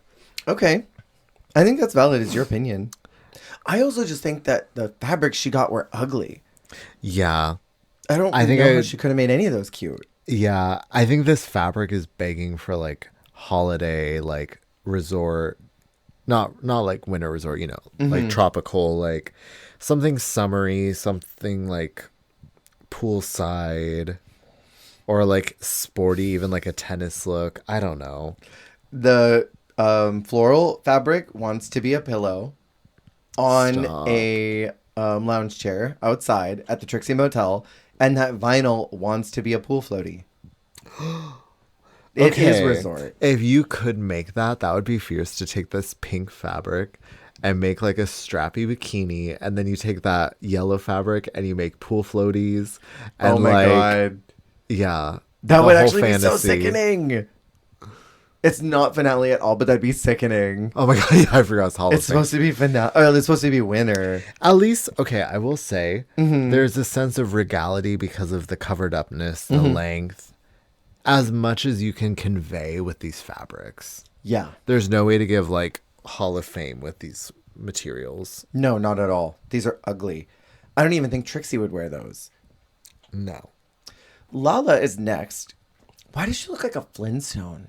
Stop. She looks like a Flintstone vitamin. She does, doesn't she? I don't really understand any part of the costume. Like, construction-wise, it's bad. And I wish that she hadn't scrapped that first one. She looks like the MC of a pageant. The one who's not going to win. Yeah. Like the host. Or yeah, like because they're hosting. Or like the... I don't know. She's here to like get the energy up. She's the dresser in the background. Even like before the show starts, she's like in the audience like, how's everybody doing tonight? She's the bar bitch. Have you heard of those? There's a thing that's called bar bitch where the girls go, they're like tipped like $25 on a drink ticket, and they're like a shot girl or something. And they go around and they get patrons to go get shots from the bar. And they'll like go up and do shots with them. Sounds like a dream job, honestly. Right?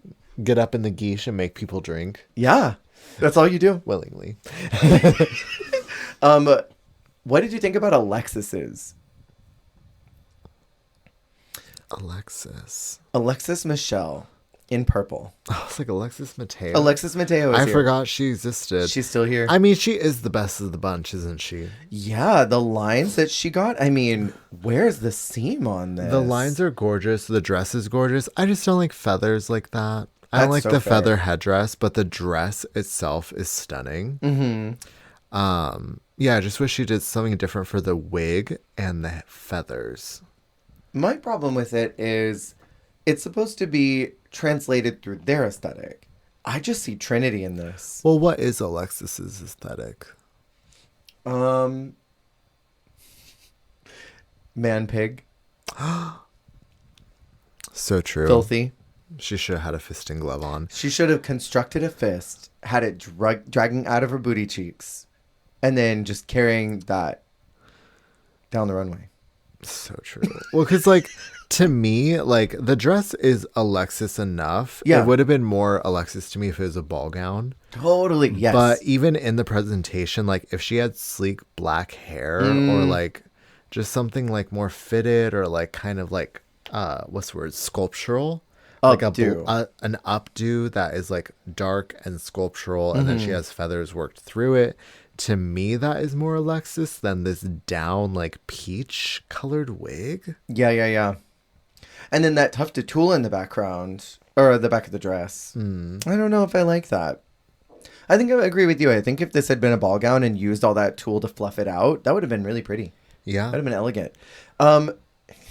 What do you think about Jessica's? I feel like I should be listening to, like, Sandstorm by Darude while I look at this look. Stop. Like, she's serving shots to Sandstorm. You know what I mean? Oh, I'm going to throw up. Very Sandstorm by Darude coded. You're giving Jiggly saying very Saint-Tropez. It's very Saint-Tropez. You're giving that, but... Is it Derude or is it Derude? I honestly don't know. Jason Derude. It's very Sandstorm. Yeah, this is kind of a boot. Yeah. And I feel bad saying it because she's my diva. She looks like she's going to like a Digimon gala. Yeah, totally. The Digi Gala. I have nothing more to say about any of these. Do you? No. I want to ask you, is it weird that it, like in All Stars 5, they started that if you're not in the top, you're in the bottom at episode 4, I think. But then here we're in literally top 5 and there's still only a bottom 2 that's selected. But then it's also shaky because other seasons, like even all the way from All Stars 2, like there will be weeks where we do it, weeks where we don't do it, weeks where we do it again. Yeah. Weeks where we call one person safe. Like it's annoying. It really is. I hate the inconsistency. I wish that All Stars was consistent every single time. And I think it's quite telling that they do not have a format that they've stuck with every season. Yeah. I think that is very telling about the problem of All Stars. Alexis is called as the winner, which I mean, I guess it makes sense because nobody else was really good. I think she was the best of this bunch. But like, when you're the best of this bunch, were you that good? Sorry, Alexis, I know you're listening. Candy and Lala are the bottom 2. I guess that makes sense.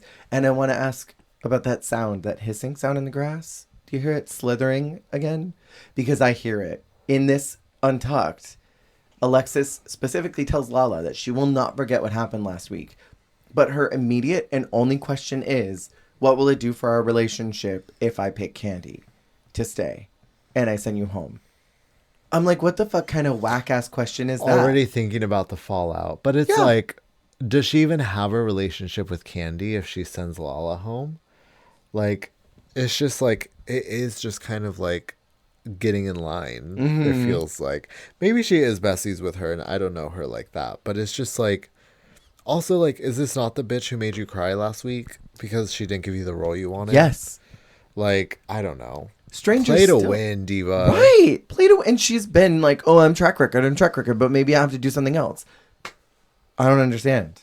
She says that it's by track record, but Candy's win was like 6 weeks ago. Lala just had a win last week. Yeah. Her track record is stronger than Candy's. But stranger still, in her talk with Candy, she says, in the beginning of the season, I slipped you a note that you never replied to asking if you wanted to be in alliance with me. Where are we at on that? And Candy's like, oh, I forgot, but yeah, sure, I guess. And she's like, okay, good enough for me. That's all I needed. Thank you. Thanks. Snake behavior. That's the title of the episode. It's snake behavior. Another strange choice for Lip Sync Assassin. It's Nikki Doll. Who she sent home Dahlia, I think. She's a lip sync survivor, not a winner. Right. She did better in her lip sync with Heidi than her lip sync against Dahlia. Her lip sync to Hard to Break by... That was good. Yeah. Her best performance that she gave on the show was to I'm That Bitch. And I see it wise in those. That's so good. Yeah, I remember when this happened. I was there. Yeah. I remember where I was. The internet was mad then. Internet is still mad. I'm still mad. Why was she here? For these boots are made for walk-in.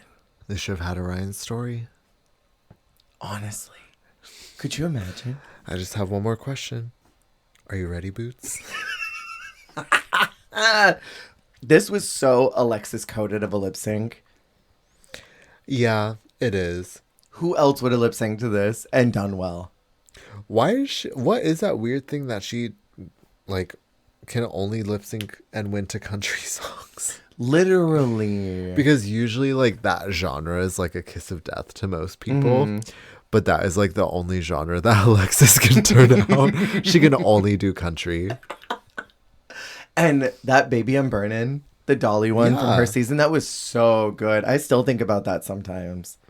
With that little hat that she was that like... stupid hat. That stupid little stupid ass hat. And even this, that like silly little walk she does at the end. Like, yeah. She just, I don't know. She does like, a lot of her camp is unintentional. But when she can do intentional camp, it is hilarious. I agree. She wins the lip sync and chooses Lala's name, which I think sucks. After Lala saved her last week and she's like, I'm not going to forget it. Don't worry, sister. You're fine with me. Because I feel like saying that just makes you look like even worse Yes. than like not bringing it up at all. Mm-hmm. Like, yeah, you still suck for not even acknowledging it, but Mm-hmm. it's better to just like ignore it than acknowledge it repeatedly and still shaft them. Yes. And then we talked about this last week, but in, I think it was Roscoe's, I remember her talking about how she was scared of Candy. Or maybe she said it online or something. But I'm like, so you kept her because you were afraid of her? And it's like, again, like you gotta like, one, you gotta play to win and eliminate Candy. But two, if like I feel like you have to even just be real and be like, I'm so grateful that I'm here this week because of you. But I also have to be honest in saying that like, at this point, I'm really just looking at things like on paper and I'm not considering like history or like who did what for who. Like, Yeah. I feel like you need to like, I don't know. I just feel like the bait and switch almost is like not cute. Not at all. It's kind of ugly. And I don't like it. She gets her Ugly. justice. Ugly bitch. To quote Akira. This is literally our new Vanessa Victoria Veronica. I feel like because I've made jokes about it now, I'm actually ironically going to be like deluded for life. It's going to be messed up. There was something we did recently. You and I both, I said a name and you agreed with me. And we said this one queen's name for like 45 minutes of an episode that was not the right person. And I realized like deep into it that we had made a mistake. Oh, no. It was like months ago. But I mean, we've reviewed so many seasons now. You know what I realized? I just did something for my channel.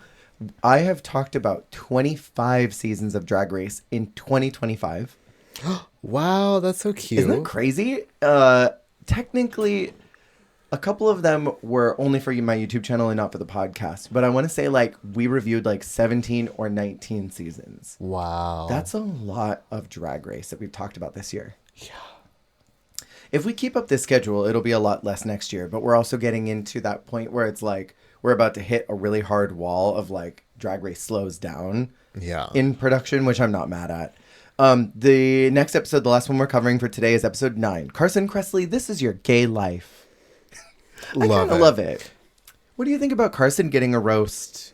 I think he deserves it. I think at this point he has proven he's a mainstay. People are differing in opinions. I personally prefer Carson over Ross. Same. I think that Carson is both a comedian like Ross is, but also a practical eye and opinion that Ross is not. 1,000%. And he gives intelligent critiques. Yeah.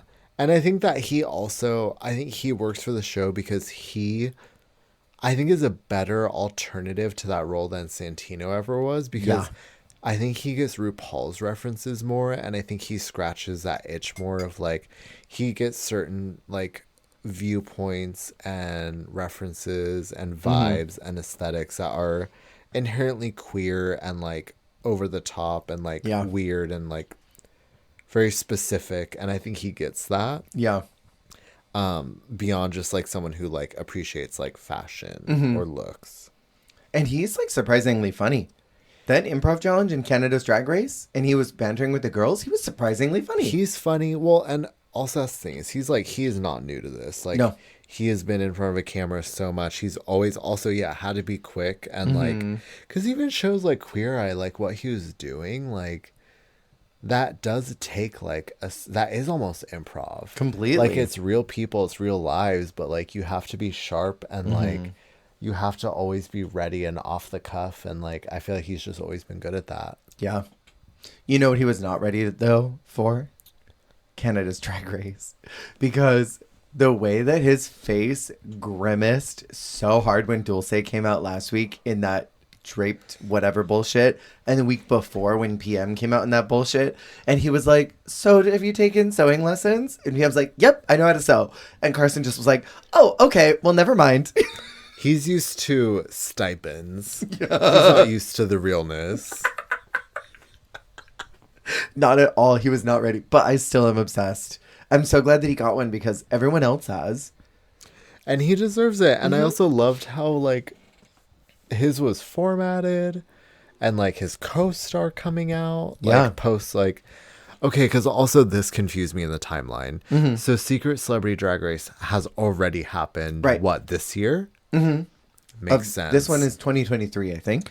So then I'm wondering in the timeline, like, did it not air yet, but they knew it would hit? Or like... Oh, maybe. Because I was thinking about that when his... I don't know which co-star that is. I'm sorry. I know it is one of the original Fab Five. I think I wrote it down, but I won't know until we get there. But it's someone from Queer Eye. Yeah. They were on Secret Celebrity Drag Race. Mm-hmm. I don't think they won that episode, though. I can't remember. Maybe they did win that episode. I did watch that entire show. Remember none of it.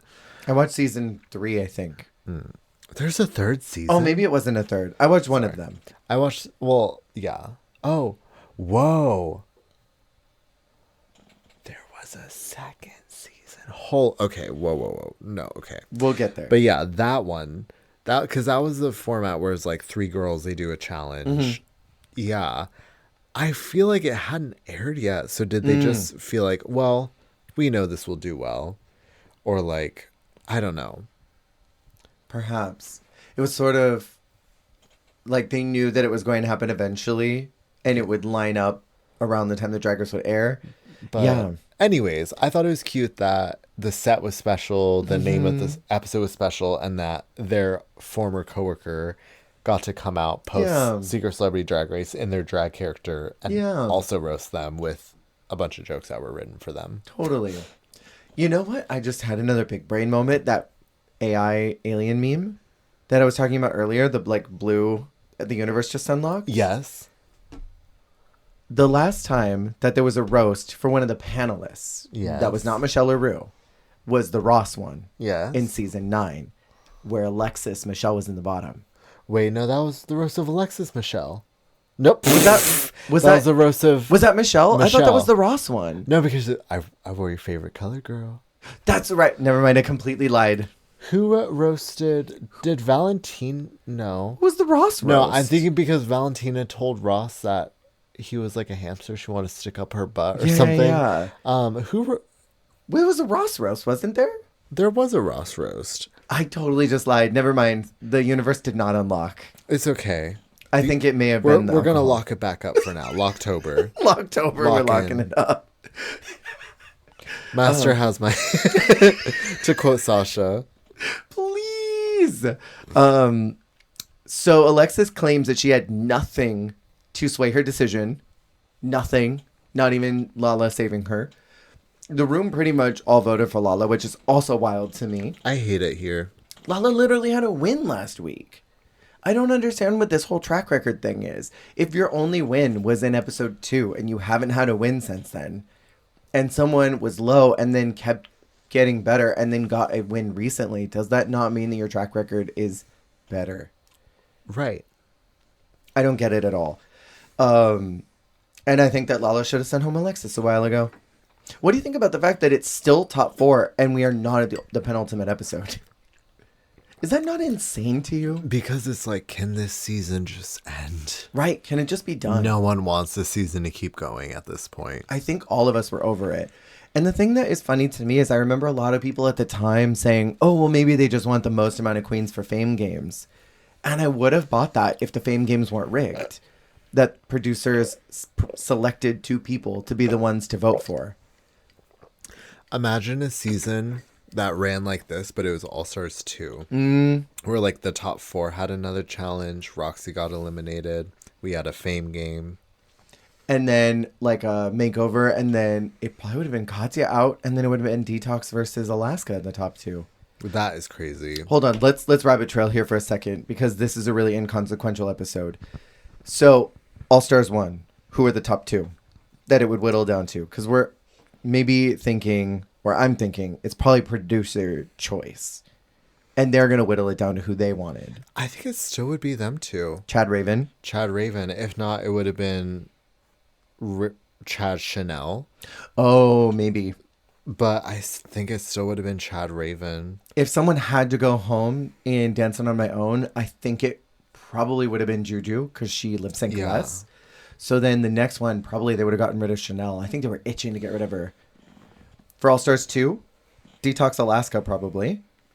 Yeah, Detox Alaska or Alaska Katya, Oh, depending. maybe. Katya was really hot on their radar at the time, so it's possible. Season 3, I think Trixie still would have been there somehow. It would have either been Trixie or Trixie and BB. That's who it would have Stop. been. It would have been a rematch of the boss. Yeah, totally. I mean, maybe it's possible they would have kept Kennedy. I was thinking Trixie and and Kennedy. Oh, maybe. But, you know, I also could see for posterity winner BB, but I don't know. They were loving BB that season. 4. I think it would have been Trinity Mo. Still, yeah. I think they would have knocked out, probably next, they would have found a way to knock off Monet. Yeah. And I think they would have found a way to knock off Naomi. And then I think it would have been Trinity Mo. What do you think? Oh, I see what you For mean. season 4. Sorry. I was thinking you were just saying Mo short for Monet. No, Mo But Hart. I still think it would have been Monet and Trinity top 2, but I think Okay. that Mo would have been the top 3 and Naomi would have been the 4th out. Oh, that makes sense to But me. if not, then it could have been Trinity and Mo. I agree. Season 5? Ooh, Jujubee and Shay. 100%. They would have kicked off Cracker next. Yeah. Season 6. Kylie and Ginger. Ooh, okay. I was thinking Ginger Raja. Wait, no, Raja and... Whoa. I think it would have been Raja Ginger. See, 6 would have been crazy. 6 would have been nuts. That would have been the craziest one because I think Eureka would have been out next. And then either it would have been Kylie or Raja. Because I think Ginger was always going to go to the last segment. But I think it would have been Raja because Raja was killing. She was killing She it. was the diva. Yeah. What if it was Raja Kylie? That would have been sickening too. I would have Double been win. seated. And then season 9 was Charity, so it doesn't really count. Charity case, yeah. Yeah. So, I mean, that was a fun little rabbit trail. Katya shows up in the workroom to kind of cause chaos. Honestly, I feel like they wanted like someone to come and entertain them. Literally, they're like, we need this clown to come vamp and bring the vibe up.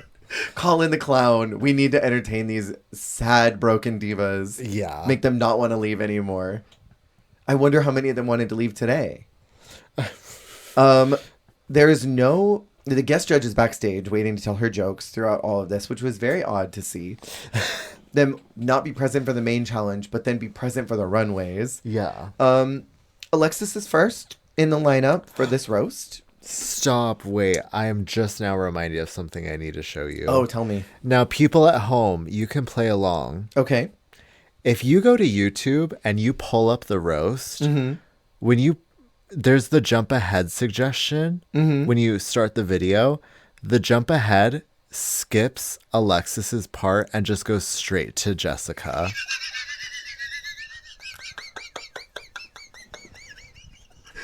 The YouTube AI knew. So many people have skipped that's not a part worth watching. Oh, and baby Jesus. The jump ahead suggestion comes up. You hit it. It just slams through Alexis's, and it's like her saying, "Up next, Jessica Wilde." That is insanity. And even the views on there, how many people have viewed that segment and they skip forward, that's crazy. Yeah. Crazy Town USA. I want to say I love this iridescent Miss Fame saying that fabric is green on her. The chartreuse or whatever, yeah. That is so Miss Fame's green runway. Is very that. I think she looked Purple pretty green. Yeah, she didn't do anything though. And she had the power to choose the roast assignment. Why would you put yourself first? I think that was what happened to Alaska, right? On 5. I think so. I think that you should always give yourself the middle. She should have given Candy the opener. Yes. She had the most pressure because she won her roast. I would have Yeah. been like, all right, you say it, but I don't see it. So I'm going to put you there. And then if you're bad, then I'll look better. Yeah. That's what I would have done. Honestly, you should. I feel like the recipe to success, and maybe this is vile and diluted, of the cast that is left, if I am Alexis Michelle and I want to win, I would do Candy, Jimbo, Jessica, me. Ooh, and then you finish it? Put someone between you and the 2 biggest competitors, but put them in the front, let them warm the people up, Put someone after to reset because you don't want to go after the two best people. But then if they flop, if it's like two goods and then a flop, or three goods and then you're just like in a great space to like keep it going. I don't know. I would have done the Lawrence Chaney shit sandwich. I would have done Jimbo to open it, and then Candy, and then myself, and then close it with Jessica. Because if Jimbo knocks it out, Candy looks even worse. See, I think that could work. Part of the chaos, though, is Jimbo doing a character. Yes. Because that throws the entire vibe off. Because I feel like if you tell Jimbo she's opening, she's like, well, I'm doing Joan Rivers. You'd be like, well, okay, well, your opening is Joan Rivers. Right. But you know what I mean? Like, I feel like Candy makes sense as an opener because, like, I think of how she handled SNL. Completely. SNL. Well, RDR. And needing a retake. And I probably would use that as justification in telling her, like, well, you did great as the opener of RDR, so I'm going to put you as the opener of the roast. Frame it maliciously. Of course.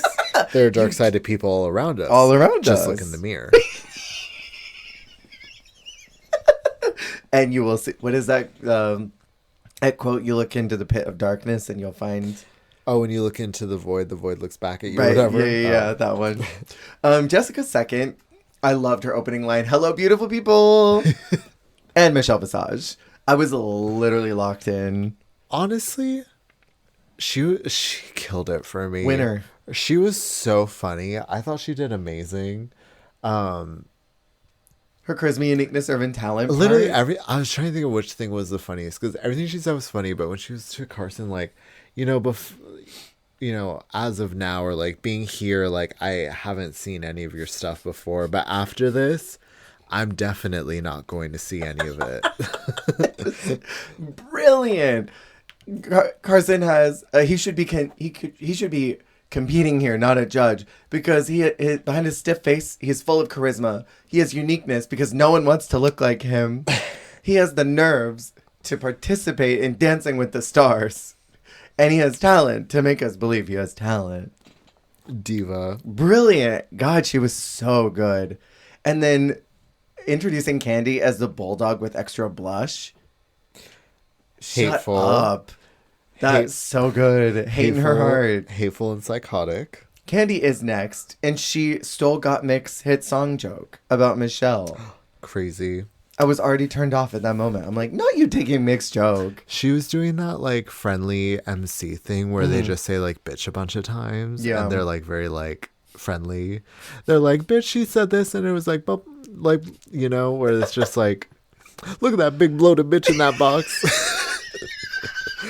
It was just like, just being very like casual, conversational, like you're kikiing with your bestie. Just talking, saying stuff. Yeah, just talking shit. What did you think about, since you already brought it up, what did you think about Jimbo as Joan Rivers? Boo. Sorry. I did not like it. I liked her Joan Rivers when she did it once in Snatch Game. Thank you. But I'm like, I don't know. Wake it up. Even like, I don't know. Even if, no, well, I don't know, because it is a pretty bulletproof performance. But even if Jinx had come out, it's the same season, so it's a little more egregious. But like, if she had come out for her, instead of doing her witch, if she had done Judy Garland again. Oh, yeah. For her speech. Like, I get that it's a character you're good at. Or she did Little Edie. And okay. Someone from another season. Clock that not the same one. It would be if she came out and did Little Edie. Because I do feel like, no, you are not restricted to only do that thing once in your entire career. However, it's probably best if you only do it once on Drag Race. Thank you. Unless you are trying to do a redemption of it. But then it's also like, I can also go to Vegas right now, and she is hosting Drag Race Vegas as Joan Rivers. Right. So it's like, I like it, but I think that you can pick and choose when to utilize it. And I think that as a host for that, or like for Snatch Game, but I think for a roast, and it is funny because Joan Rivers is a roasting comedian. So it makes sense because she did a ton of the TV roasts, and she was amazing at them. She is a fantastic insult comedian. Yeah. And Jimbo does a killer Joan. But doing an impersonation / character, it is no different than like Coco doing a character for the season 5 roast. If you had her open, that would have been crazy. Yeah. That is a character that needs to be in the middle. And so I think it is sort of like difficult to like work the lineup around. Because, yeah, it is weird. Like, okay, we're all doing our bits, and then here's this person doing a character doing the roast. Yeah. Not that it's unfair, but it is a different vibe, and that has to be accommodated. I hear that. I think Jimbo would have been fine on her own. I don't think so she needed funny to do a character. And that's the thing, too, is like, Jimbo does a lot of characters, but she also, even just in confessionals and like Naturally Her, is very funny. And I think that because her drag is always like sort of funneling through a different character, that is sort of like, it comes with the territory. But I would just love to see the closest we can get to like just Jimbo, like being candid and like funny, because she is just so funny naturally. I think maybe she's afraid to just like not be Jimbo the clown. Like I think she's afraid to do that. Yeah. Because I remember telling you when we reviewed season 1 of Canada, that moment where she says, your wig line looks like barf, it looks like an old lady dunked their head in the toilet. That's my favorite version of Jimbo. I was about to across say, Drag Race. that is the Jimbo that I would love to see show up to a roast. Yes. Like, not giving glamour at all. Really? Really. Like, give me that authentic, real Jimbo, like one time in the competition. Don't hide behind the character with the big tits. Just be you and be mean because you want to be, and it would be funny. I think it'd be hilarious. This sounds like a Michelle Visage critique. I mean, it is on some level. Can I also say, this is Jessie Brainrot. You said a couple of weeks ago about Macarena's ball look that if you have to add a character to your design challenge, you have a booger look. I feel like if you have to do a character study during a roast, you have a booger roast. Like, this is supposed to be about you roasting the shit out of somebody, leaving no crumbs, burning them to a crisp. Yeah. And you're going out as a character. It's not Snatch Game. It's not improv. This is raw, unfiltered comedy through you. And this is when raw is law. Raw is law. Law Roach. And again, I know I referenced Coco's doing a character for the 5 roast, but her character is not a pre-existing character in media. She created a character that felt like an in to roast RuPaul specifically. Right. It was only to like better be equipped to address it, rather than feeling like her as Coco maybe could not roast RuPaul, but pretending to be her cousin who knows the real tea about her. Yeah. So that she can actually like get the dirt on her. To me, that makes more sense approaching as a roast character versus like, I'm going to be a hillbilly roasting you. I am going to be this celebrity roasting you. I'm going to be Nina Bonina's grandma. Yeah. Coming to roast Michelle. Well, and I think I don't love the character that Coco did because I wish it would have just been Coco. Yeah. But I also give a little bit of a pass to it because that was like sort of Drag Race Wild West days. She was the first to do it, and like I said, she did it for a specific reason, but now it's sort of flipped on its head of like, well, this is something you could do like on the road. Yeah. Don't do it on Drag Race twice. I don't know. There's a lot to say about this, but the one thing I would like to talk about is the fact that the runway is snow bunnies.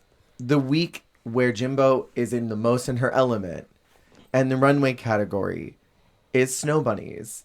Because, you know, I mentioned this, Canada's cold, but also she had a huge storyline going home in a snow challenge. Yeah, so it is like some sort of weird redemption almost. Yeah, it feels so pointed. It would be like if they did a Broadway challenge after Jinx did like a roast or a comedy challenge. It'd be like for All-Star 7. It's like you set this up for Jinx. Yeah. This is clearly set up for her. So there are only 4 looks. Can I say? I didn't really like any of them.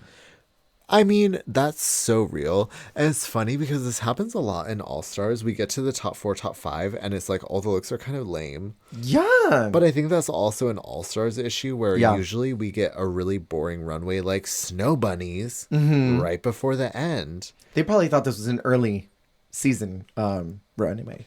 Yeah, but it's giving an unaired runway. Like, oh, we were 1,000%. all told to bring like a snow bunny cold weather ski look, and like, you know, none of us used it. We were told to bring prehistoric looks. Exactly, it's this season's prehistoric, but Yeah. you can tell that this was no one's priority, and the person who probably prioritized it most was Jimbo. But like, all of her looks are always a priority. Totally. So, But even then, I don't even know if I get Snow Bunny from this. I kind of got feathers. I get Sea Anemone. I get like Great Barrier Reef. I see that too. You know what I like? I like the top half of Alexis Michelle's look.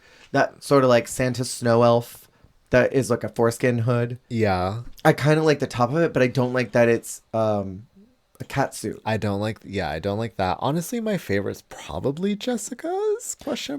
I like the shape and cut of it all, but I don't like the color. Yeah, I would have liked more like this is the time to bring out the Lizzie McGuire igloo dress.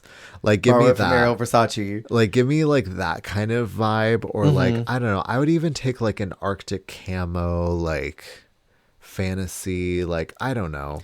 Imagine this in pink, like a hot pink. So it's a tacky lady up in the snow. Okay, well, I love the super tacky like neon ski wear, Because this fantasy, is a tacky look. like the pink like giant visor sunglasses, Yes. and like the pink and like green day glow. That would be hilarious. But yeah, I would like a little more with all of these, especially candies. Candies is what if the theme was sluts. Like, see you at the flu shot line, you're going to get sick as hell. And then her asshole's out. She turns around, she's got no cover. Cheeks in the snow. Speechless. Rendered speechless. And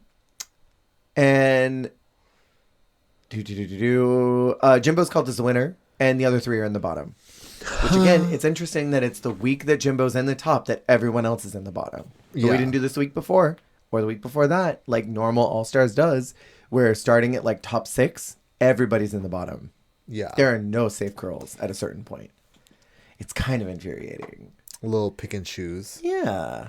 They have to choose between the three of them, and the lip sync assassin is Silky Nutmeg Ganache. Big Silk with the good milk. Toes touching the floor. She has the wrong shoe size. Grippers. Grippers out. With 1,000 fabrics, lip syncing to Freakazoid.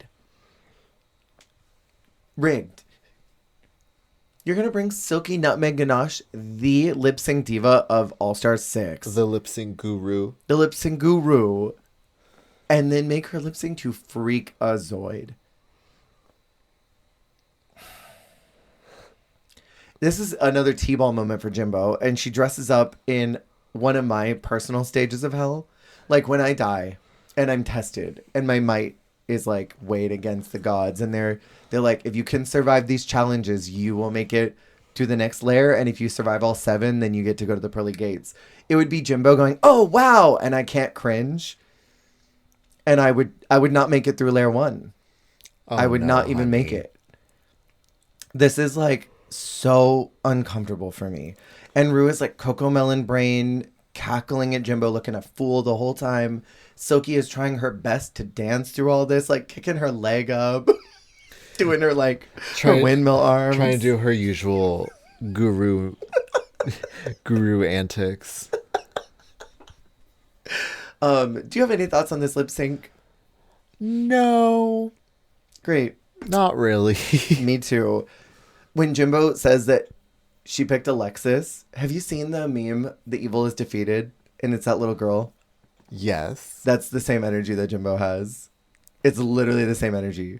So giddy about it. Totally. She's so excited. So, any thoughts on this string of episodes, which you, I think, preface that you were not looking forward to them? I just think we could have gotten better reality TV as the deluded reality TV lover. Yeah. I feel like we could have done more drama, more thought out storylines, more nitty gritty. But what we did instead was tiptoe around what seemed like a hostile environment that a lot of the women wanted to quit from. And I want to know why. None of them have said specifically why. They just always cite producers, but they never talk about why. And I need to know what was going on. I have to know. And like, I don't know. Again, maybe you do have to be careful of what you say and what even makes the final edit, but you can like, again, this wouldn't even maybe make the final edit, but I feel like you can try and like, there's a way to like, without cluing in that you are on camera, say like, I feel like I am being made to feel blah, blah, blah, or right. I feel like the narrative around me is blah, blah, blah. Like, I don't know. I feel like there's ways that you can clue us into the situation or how you're feeling. Yeah. And like, we can kind of put two and two together. But yeah, I just feel like we were not clued into anything at all. Nothing. And it's suspicious. And it feels very set up. Yeah. My last thought about all of this is this should have stopped by now. This should have been the finale episode. Or this should have been the return of everybody. Especially knowing that they were going to rig the Fame Games already. There was no reason for for Alexis and Jessica to be in the Fame Games. They could have just gone to top 4. And what they could have also done, if they really desperately needed to be a top 2, they could have had this be the last challenge, so to speak. Something else, a different style, not necessarily that it was this roast, unless they really wanted to. And make it like 2 of you will go to the finale. The other 2 are going straight to the Fame Games. Next week is the Fame Games. You will be lip syncing. Yes. And like make all 4 of them lip sync. 2 of you will go to the next round. Who will it be? We don't know. And then just knock off 2 of them. I don't think there was any reason to go through all the emotional torture, bringing them to top 3, because they know that the vote is going to get tied and it'll go to the winner. It's like the whole next episode is dinner theater.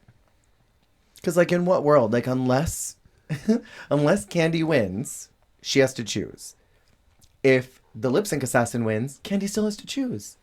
Because there's no way that they're going to vote for themselves. Yeah. So there's like no reason to even do that. Mathematically, it doesn't make sense. I think they wanted wait, Ru, I have 2 lipsticks. But we already knew. It was like, well, duh. Of course you have a second lipstick. Duh, bitch. Right? So like, I don't know. I have a lot of mechanical problems with these last few episodes. But next week, we're going to talk about the makeover. We'll glaze through that real fast. And I want to talk about the Fame Game contestants. Yes. That's going to be maybe the bulk of what we're going to talk about next week. Slay, which I'm somewhat excited for. Yeah, I don't know how many of these looks you remember, but I was going through them again and I'm like, oh, these are cute. Yeah, and it's fun to have an opportunity like this to talk at length about unaired looks, because we usually never do. Yeah. But the fact that it's actually baked into the episodes itself, it's fun to be able to chat about it. Yeah, we are going to do a little game about them next week. So we'll look forward to that. And what else are we going to talk about? Oh, the actual finale. That old thing. That old thing. Anyways, thank you all so much for listening. We will chat with you next week as we finish up All Stars 8. And then I think we have Drag Race Mexico season 1. God. Oh my God. I'm actually so jazzed. I don't know what to expect. You're sliving. I am. I'm ready. I'm ready. And thank you all for listening. We will chat with you next week. Remember, you're doing a great job. You're doing the best you can. And that is all you can do. Goodbye. Bye. Oh my God. I have to tell you. We